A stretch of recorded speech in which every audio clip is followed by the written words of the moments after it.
So thank you all for coming for offering service Saturday. And I'm glad we had some good weather for it because at the beginning of the week it was supposed to rain, but as it happened, no rain, hooray. So what I thought to do today, I got something from the Southern Poverty Law Center, and today is the 55th anniversary of the bombing of the 16th Street Baptist Church, where the 4 little girls were killed. Yeah? And I realized reading this that I was about as old as those little girls in that year. So I thought I'd read the article and then somebody's comments on it and then make my own comments, because I think this event was, I think it really shook the country.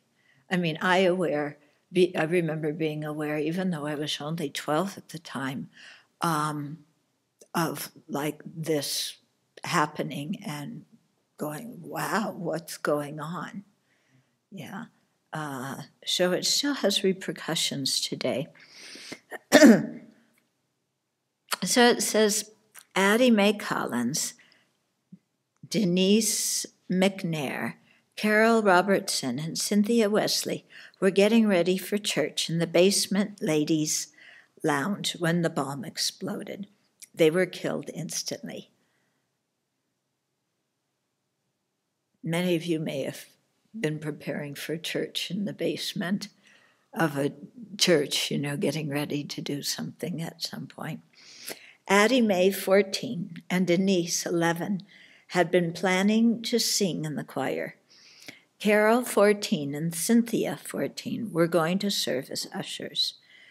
Klansmen robbed them of much more than the events of that Youth Sunday when they set dynamite under the steps of Birmingham's 16th Street Baptist Church, a hub for civil rights activism.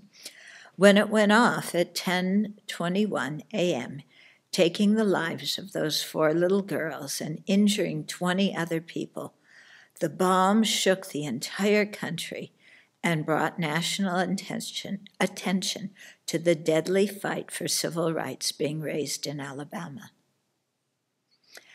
I don't know about you, but when I read these things now and what was going on in the country during my own lifetime, the lynchings, the discrimination, and so on, that was happening during my own lifetime, it never ceases to amaze me, because I always thought that these kinds of actions happened in the long ago past when people were less civilized.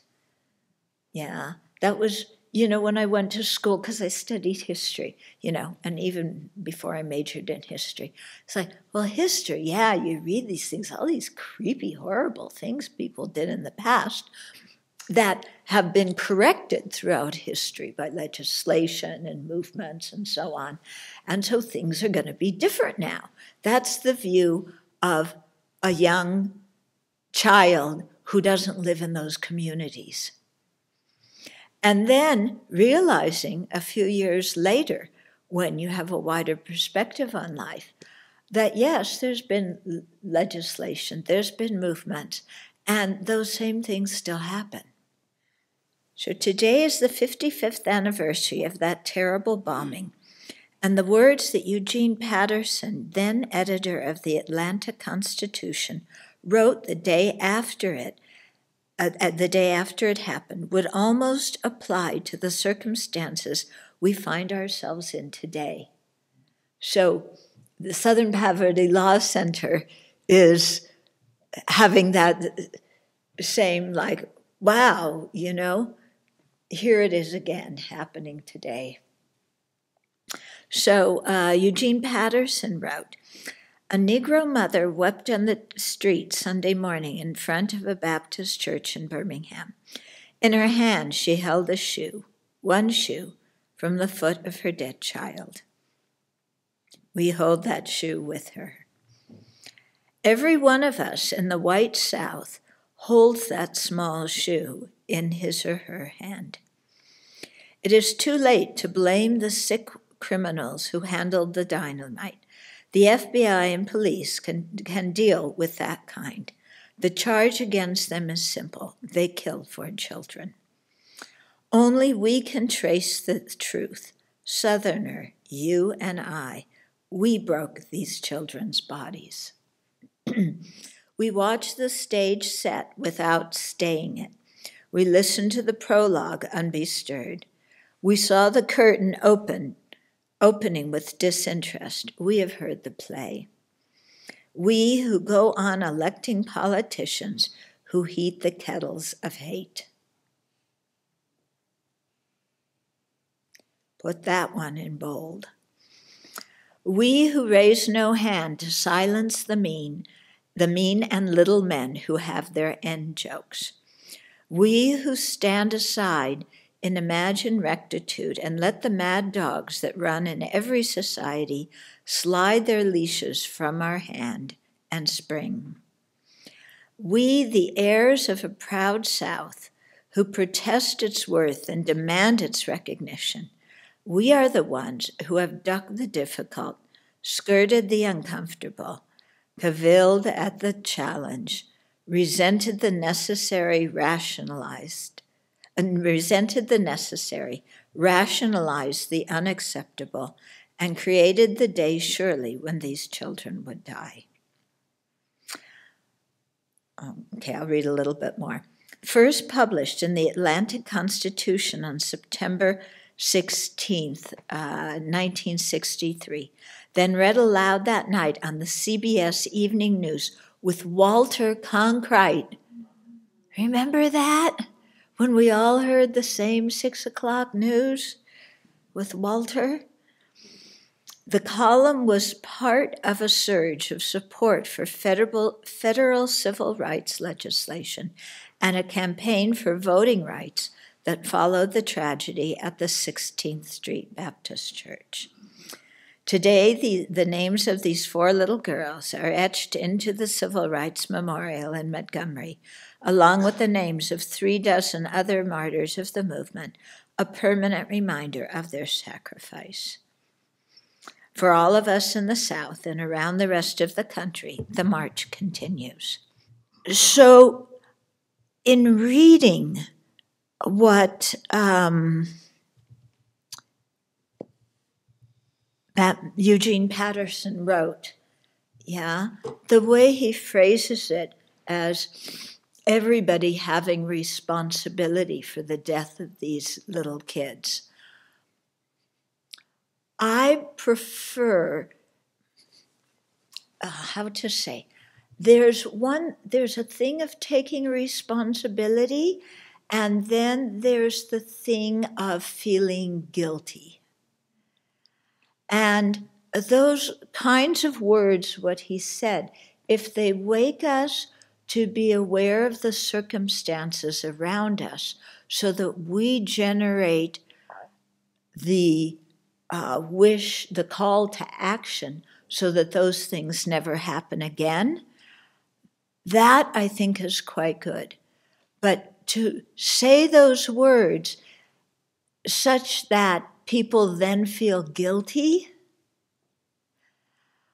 I don't think that that is very helpful. That's very prominent in our culture, to blame, to want somebody to feel guilty, to generalize the fault to an entire group of people. But I really don't find that very helpful because people resist that. They don't want to be put in a general category. And so they resist it, and that prevents them from actually wanting to be engaged in a positive way in the future. I would rather hear the words that Eugene Patterson said, to reword them in such a way as, in the future, let's make sure that we as individuals don't do this because it contradicts our values, because it's harmful to other living beings.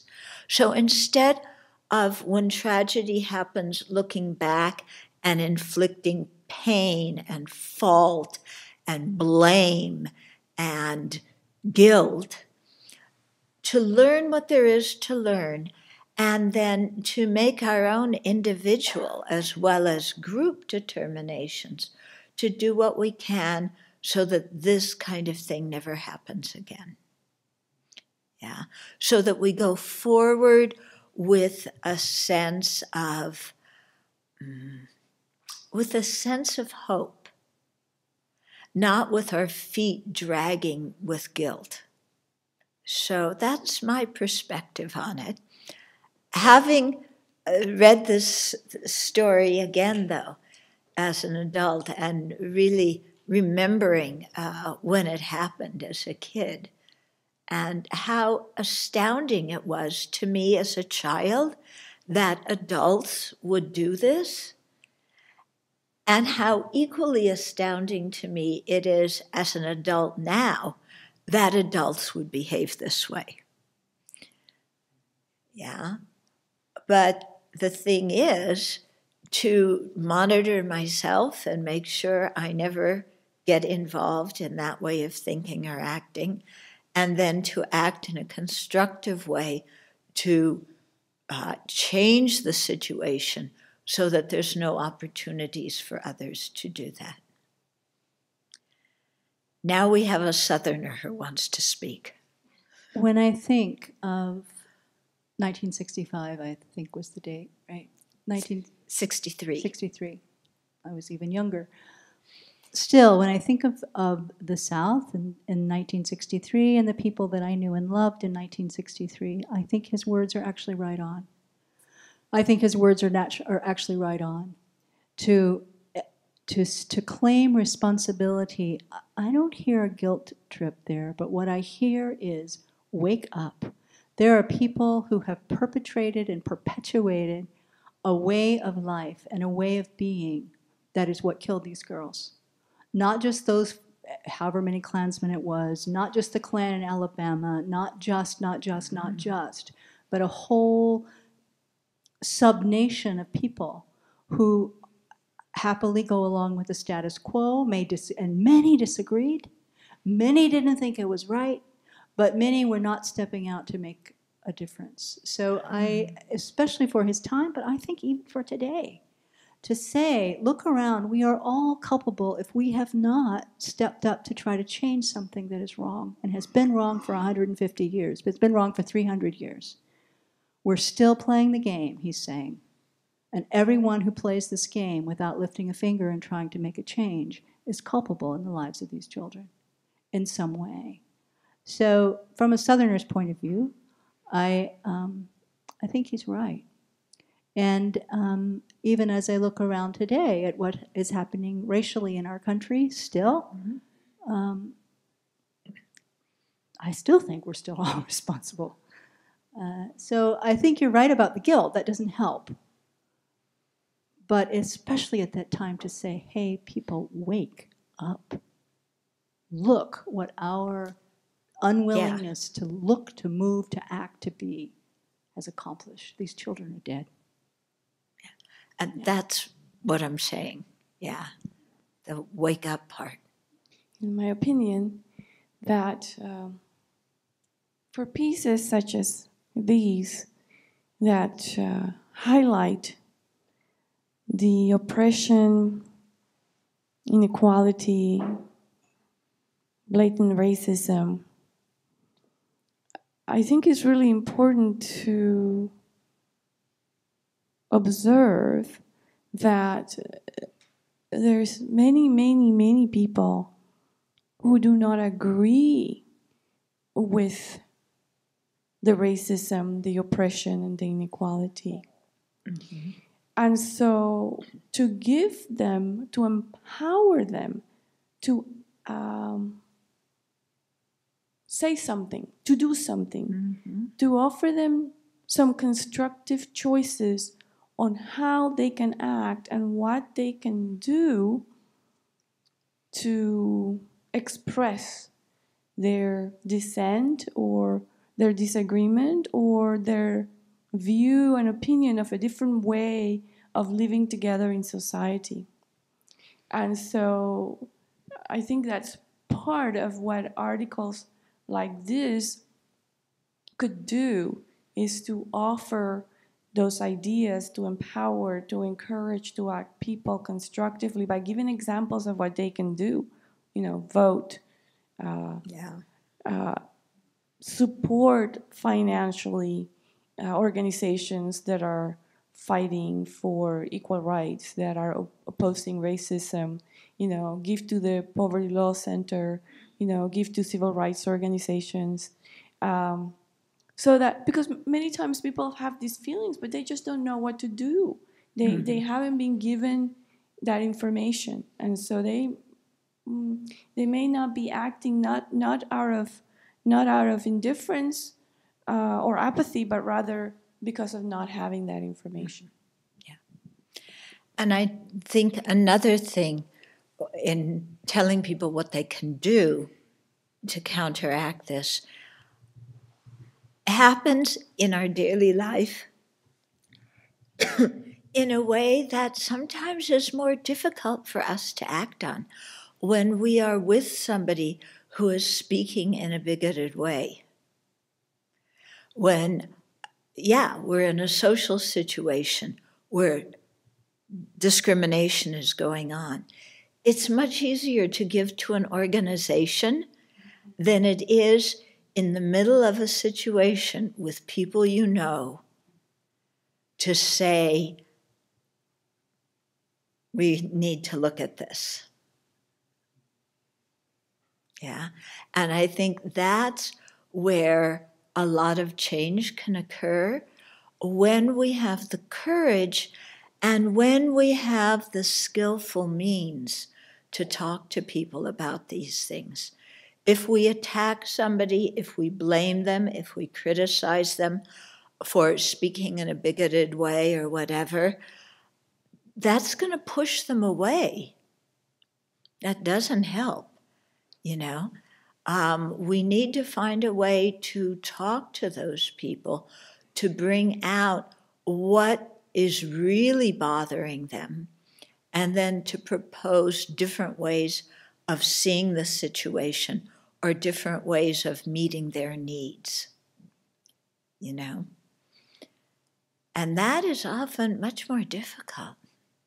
So I hope those 4 little girls and probably the perpetrators, I don't think they ever got tried, did they? Nobody, I don't think, ever got tried or convicted from that. But may those 4 little girls have a good rebirth.